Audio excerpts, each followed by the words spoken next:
حلقہ اسمبلی کوکٹپلی کے علاقے بال نگر میں واقع درگاہ حضرت سید عرب شاہ بابا قادری رحمۃ اللہ علیہ کا 99 سال سندل شریف کا انعقاد عمل میں آیا، جس کی قیادت صدر درگاہ کمیٹی محمد یوسف الدین نے کی۔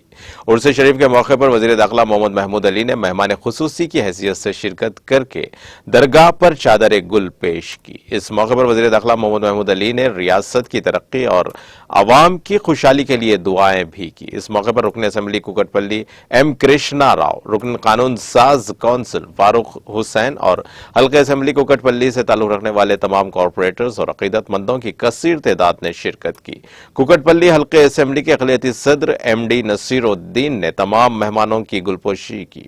محمد نصیر کی نگرانی میں سندل کا اہتمام کیا گیا اور طعام کا بھی انتظام کیا گیا تھا۔ محمد اعجاز الدین، محمد صلاح الدین، محمد ظہیر الدین، محمد جہانگیر، محمد خلیل، محمد عمر، محمد غوث الدین، محمد نصیر الدین، محمد فضل بھی موجود تھے۔ بعد ازاں وزیر داخلہ محمد محمود علی نے ٹی ٹی وی نیوز سے بات کرتے ہوئے تفصیلات سے واقف کروایا۔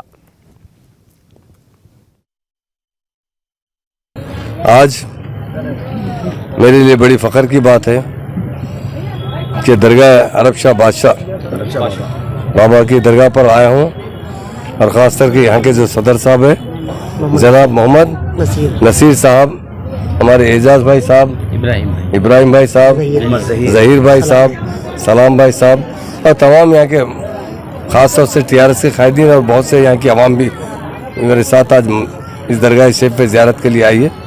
آج یہاں بڑے بزرگ کا عرس ہے، اور یہ ولی اللہ جو ہوتے ہیں وہ اللہ کا فائز پہنچاتے ہیں۔ اللہ تعالیٰ پیغمبر کے بعد سارے ولیوں کو بھیجایا، اور خاص طور سے ہندوستان اور حیدرآباد میں بہت بڑے بڑے ولی یہاں پر رہے ہیں اور گزرے ہیں، اور اپنی زندگی میں بہت اچھے اچھے کام کرتے ہوئے اسلام کا ایک تبلیغ بھی کی ہے اور لوگوں کو جوڑے بھی ہیں ہندو مسلمانوں کو۔ آج جو گنگا جمنا تہذیب کی بات کرتے ہیں، خود ہمارے سی ایم صاحب کرتے ہیں، اولیاء اللہ کے مزاروں پہ نظر آتا ہے۔ یہاں پر جتنے ہم درگاہ پر جاتے ہیں، جتنے مسلمان بھائی ہوتے ہیں، ہندو بھائی بھی بڑی عقیدت سے آتے ہیں۔ میں تمام بھائیوں نے جو آج یہاں پر شرکت کی اور مجھے بلایا ان کا شکریہ ادا کرتا ہوں، اور یہاں پر ہمارے آنریبل سی ایم صاحب کی درازی عمر اور ہماری اسٹیٹ میں خاص طور سے قومی یکجہتی کی دعا کی گئی ہے، کیونکہ دنیا میں سب سے بڑی چیز انسان پیار ہے۔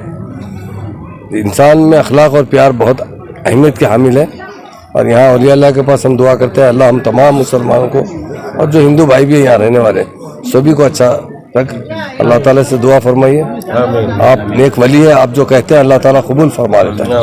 دنیا میں ہم لوگ تو اپنی دنیاوی زندگی میں رہتے ہیں، آپ لوگ ہمیشہ خدائی زندگی میں رہتے ہیں، خدا کو یاد کرتے رہتے ہیں۔ اور آج دیکھیے بڑے بڑے بادشاہ ہیں، ہندوستان کے کئی پرائم منسٹرز ہیں، کئی پریزیڈنٹ آف انڈیا ہے، وہاں کوئی جانے والا نہیں ہے، پر اولیاء اللہ کے مزاروں پر ہزاروں لاکھ لوگ کا تامہ بنا رہتا ہے، عقیدت سے آتے ہیں، دعا کرتے ہیں، پھول چڑھاتے ہیں۔ میں اللہ سے دعا کرتا ہوں اور اولیاء اللہ سے، ہمارے بزرگ سے گزارش کرتا ہوں کہ اللہ سے دعا کیجیے جتنے لوگ یہاں پر زیارت کے لیے آئے، اللہ تعالیٰ ان کی تمنائیں پورے کرے اور ان کی صحت اور تندرستی دے، اپنے کاروبار میں ترقی دے، اگر سیاست میں تو اللہ تعالیٰ انہیں ایک اچھا مقام عطا فرمائے۔ یہی دعا کرتے ہوئے میں اپنی بات ختم کرتا ہوں۔ سارے اس محلے کے تمام لوگوں کا دل کی گہرائیوں سے شکریہ ادا کرتا ہوں جو انہوں نے مجھے ملا اور مجھے یہاں پر لا کر زیارت کرنے کا موقع عطا فرمایا۔ سب کا دل کی گہرائیوں سے شکریہ۔